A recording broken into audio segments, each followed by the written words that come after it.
Friends all over the world, welcome back again. This is Mr. Osama, Muqbil, the English teacher and the self-improvement coach.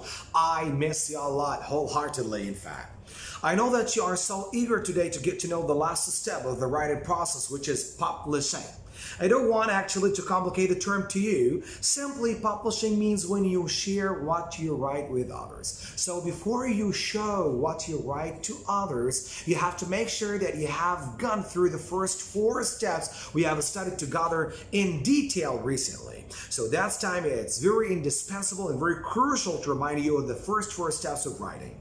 Number 1, mind mapping. Please, before you write, you must make sure that you have it drawn a very nice mind map. Why? Because you can kill 2 birds with 1 stone. To remember the ideas you're going to express in your writing. And number 2, to organize your thoughts in a very awesome way. Step number 2, writing. The most important thing in this step is the flow of your thoughts. So don't worry about spelling mistakes, punctuation marks, grammar mistakes, or anything else. Just focus on the flow of your thoughts so that you can listen to your inner voice to get that juice out of your brain. Step number 3, revising. And remember these 2 words. When you revise, you delete and add. You add and delete. And number 4, which is editing. Now, when you edit, you focus on 4 areas: capitalization, spelling mistakes, punctuation marks, and grammar issues. And the last step, it's publishing. So before you publish, make sure that you have gone through these 4 steps very gingerly and very carefully, and then after that, make sure that you can catch the eye of the reader. I think that you are so lucky today because we're going to share with you a very practical example. I'm going just to share with you a very nice practical example of the 5 steps of writing. So if you were not that lucky enough in the previous episodes to understand the steps of writing, I think that you can kill all of these birds with only 1 stone in this episode. So please be very attentive to absorb every single word I'm going to share with you. So please stay there. I see you. Let's go.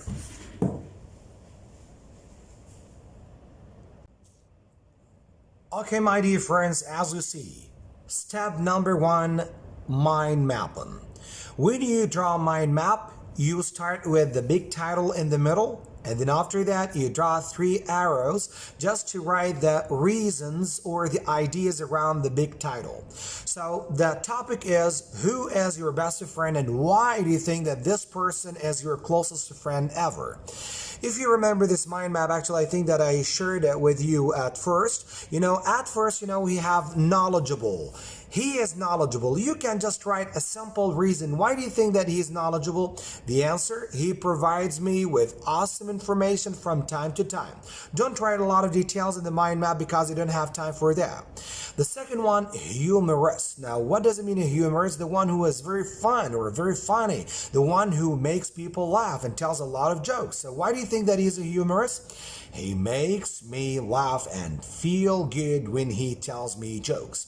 The last reason why this person is my closest friend ever, because he is helpful. Now, why do you think that he's helpful? Because he always stands by me when I get into trouble. So these are the 3 main reasons why this person is my closest friend. So I think that this mind map is very crucial and extremely pivotal because it helps you remember the ideas when you start writing and organize your thoughts in a very amazing way.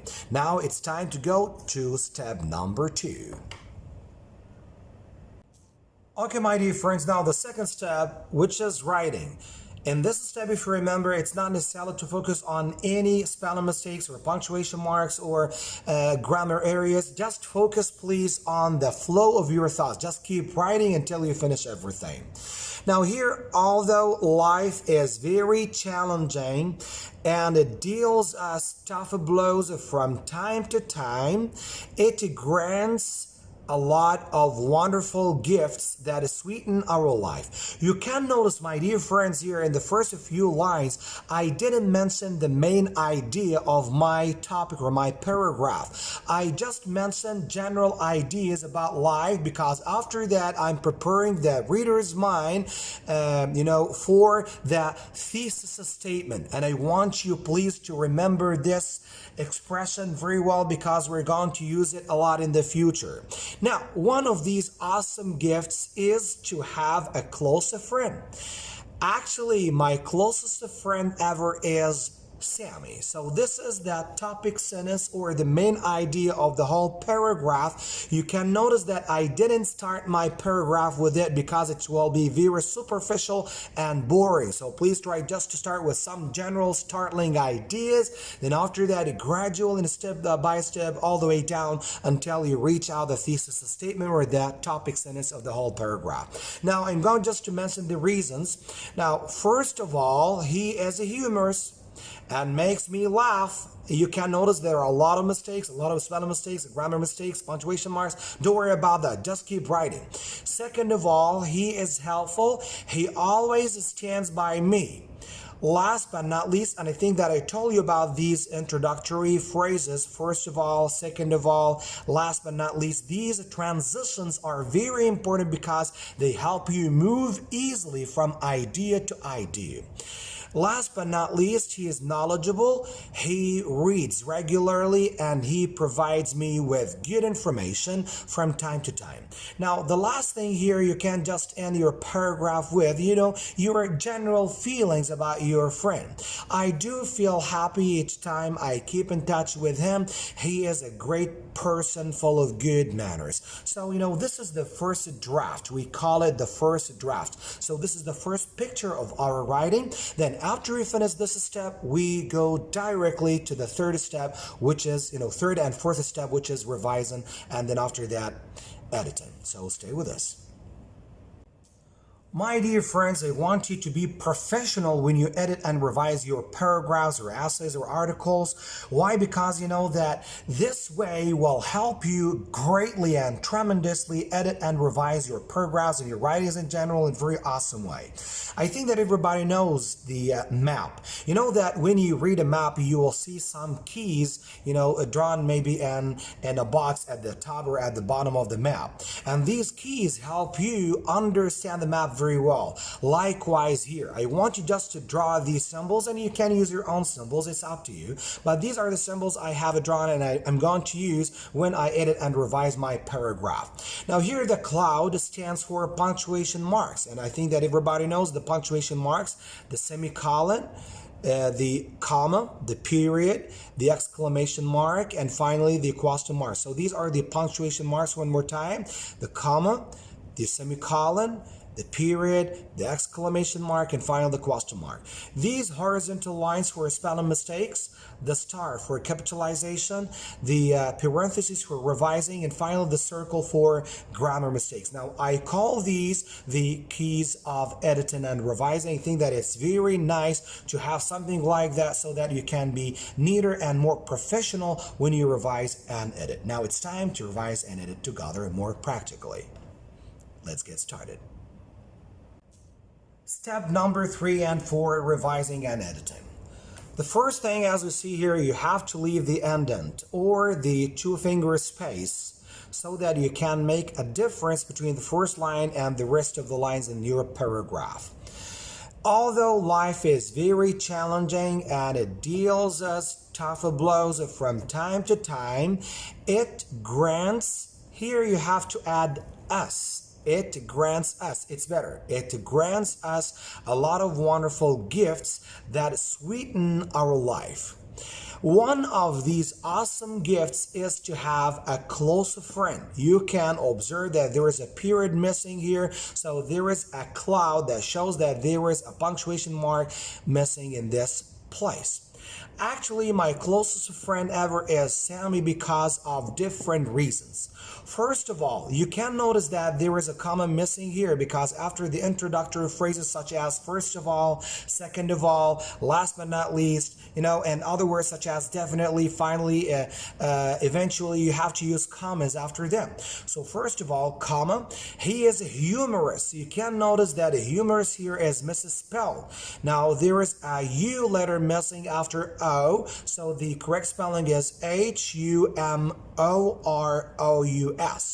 Humorous and makes me laugh. Again, this is a wrong spelling, so this is misspelled word. Now, this is the correct spelling. Laugh, L-A-U-G-H.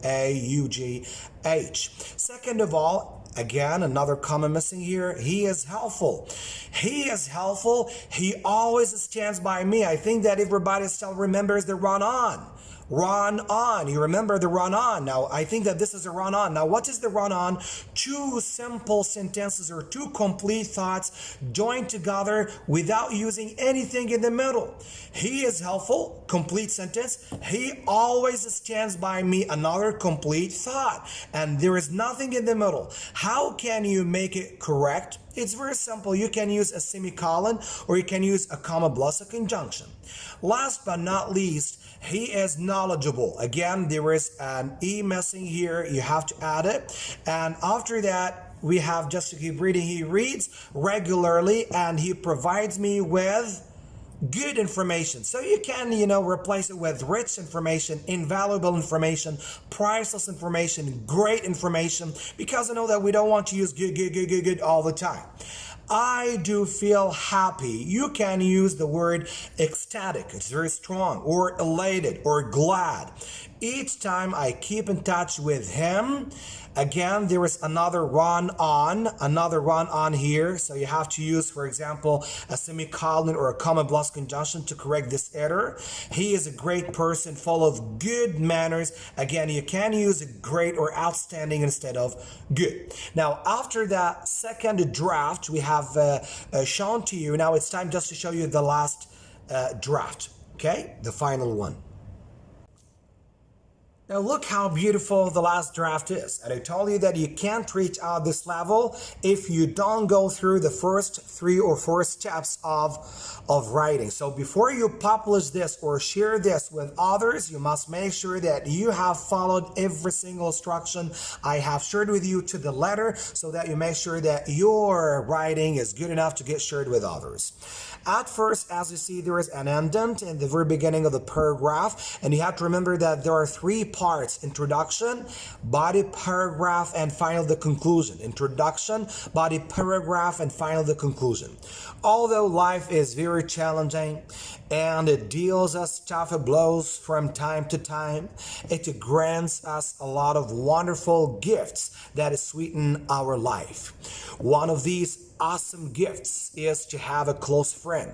Actually, my closest friend ever is Sammy because of different reasons. I told you that this topic sentence is called Thesis Statement. Thesis Statement. Please don't forget this term at all because we're going to use it a lot in the future. Now, the reasons. First of all, comma, he is very humorous, correct spelling, and makes me laugh when he tells jokes. Second of all, he is very helpful. He always stands by me unconditionally. It's a very nice word you can use here when I get into trouble. Unconditionally means without conditions. He doesn't look for any payback or any favor to get back to, or to get sent back to him in case I do him a favor or he does a favor for me. So by me unconditionally when I get into trouble. Last but not least, he is knowledgeable since he reads regularly and he provides me with valuable information from time to time.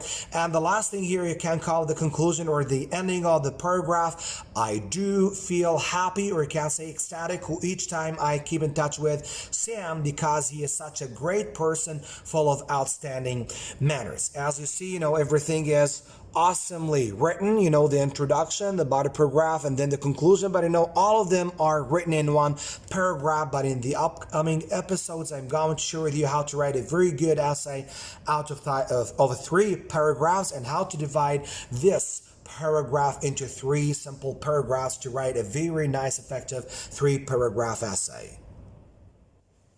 My dear friends, by the end of this video, I'd like just to thank you wholeheartedly for tuning in and watching this video.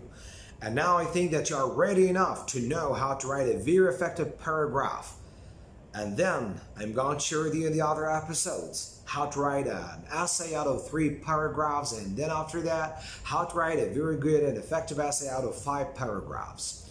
Until then, I wish you the best of the best. And remember that nothing is impossible, and impossible is nothing.